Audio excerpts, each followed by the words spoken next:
Hi, I'm Stacy, an American-born writer from Switzerland living in Japan and a recent stroke survivor. After a lot of therapy and a boatload of determination, I am back to my passion of writing.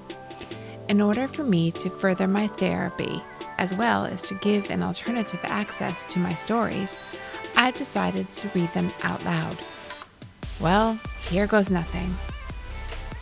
Confessions of the Remarkable Day That Changed My Life Forever, published on May 26, 2019. Phew, it's been a long couple of weeks over here on my side of the planet.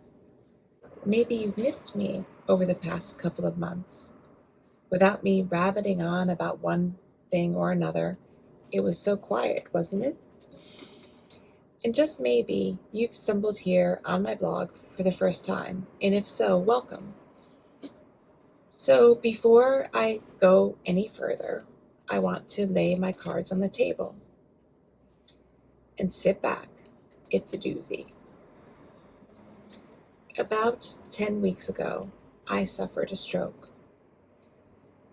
My husband, who was unexpectedly and luckily home when it happened, through a series of good decision making on his part, is the reason that I am alive today. So bear with me because it's messy times over here. Since the second day following my stroke, when my first therapist came to greet me, in the countless hours, endless energy, and a boatload of therapy, I've realized that it's only the beginning of my that recovery. Some say that the brain can take up to 2 years to mend its broken bits. Oh. So let me start with first things first.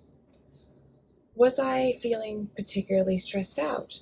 No, not in the least. I had just been on an amazing holiday with my family. I just settled into 2 classes taught by women that I absolutely admire. I had the world at my feet. I was on a second wind, no, call it a third wind. I was trying and succeeding to give this writing thing a proper chance. I was going to do this. I would think that I was as perfectly relaxed as a mother of 3 living in the center of Tokyo could be. How about my lifestyle? Was that a factor? Well, it's true that poor lifestyle decisions, including um, heavy smoking, excessive drinking, and a bad diet, increase one's chances for stroke. But here's the thing, I was playing tennis 2 to 3 times per week. I was taking Pilates 2 times per week as well. Lace that with a heavy dose of veggies and tofu, wash that all down with a glass of 2 or wine, and you're basically me.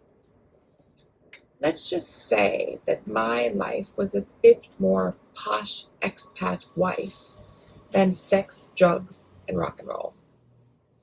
Did I have any other signs?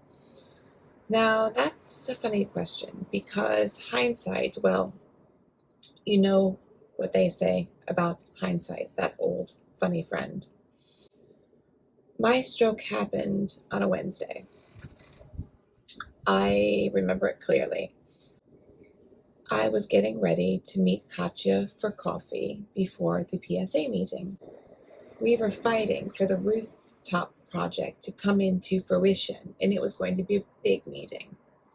But truth be told, I had not been feeling well since that Monday. I didn't know I didn't know what was wrong with me, but in true Stacy form, I just got on with it. I started my week out playing tennis. No better way than to hit the ball around to get out the cobwebs. I was pumped.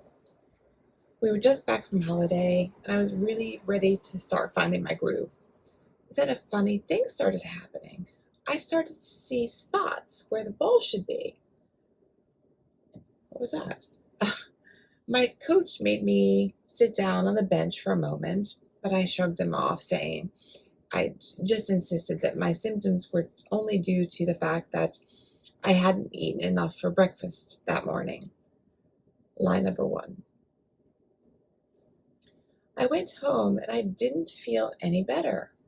I couldn't shake this sluggish, fuzzy feeling swirling around in my head.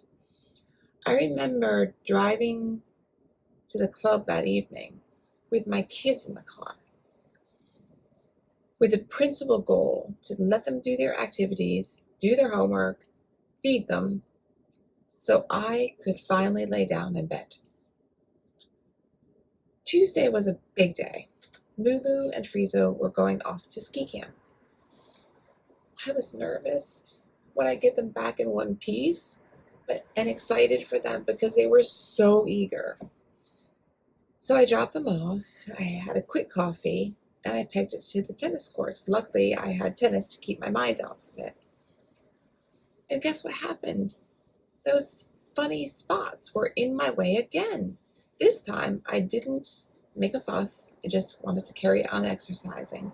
I told myself, yes, it's strange that you're seeing funny spots where the ball should be, but I just need to have something to eat. So I pulled a packet of mints out of my pocket and got on with it. Afterwards, that funny feeling lingered. I convinced myself that taking a nap would suffice. Line number 3. And you know what? I was fine after that nap. Line number 4. It's funny how we tell ourselves little lies when we don't understand what's happening to our bodies. And it might have cost me my life. Flash forward to that Wednesday, where one phase of my life ended, and another one, more complicated, tricky one, ended up in its place. With only Squidge to chase that morning, I could have given my leg, which was feeling a bit numb, a few seconds of attention. I could have put 2 and 2 together, but that's not realistic, is it? Here I am, a 46-year-old woman with no real cause for alarm, and yet I'm about to have a stroke. I would like to say that running through my mind were my kids. I have so many things I want to tell them. My husband, my God, we have so many plans together. And the emergency number posted on the refrigerator door. It is now, but it wasn't then. Am I positively laden down with the amount of work I have to do? Hell yeah. Some days I just want to pull the covers over my head instead of thinking about all the things, all the therapies I have to go through that day. Am I completely motivated to kick this stroke's ass? Yes, of course. You should know that about me. Am I mad? Now that is a great question. Never once have I felt angry about my stroke. I've accepted it as a part of me, one that I don't understand often, one that brings me a little bit more complication than I know what to do with it. But dare I say, I'm at one with it. I'm not only not mad about it, but I'm giving myself the chance to learn from it. In the end, I believe I will be a much stronger, wiser version of me. So, are you with me? Do you feel like taking this journey with me? A journey of all the things I learn and all the things that I still cannot figure out?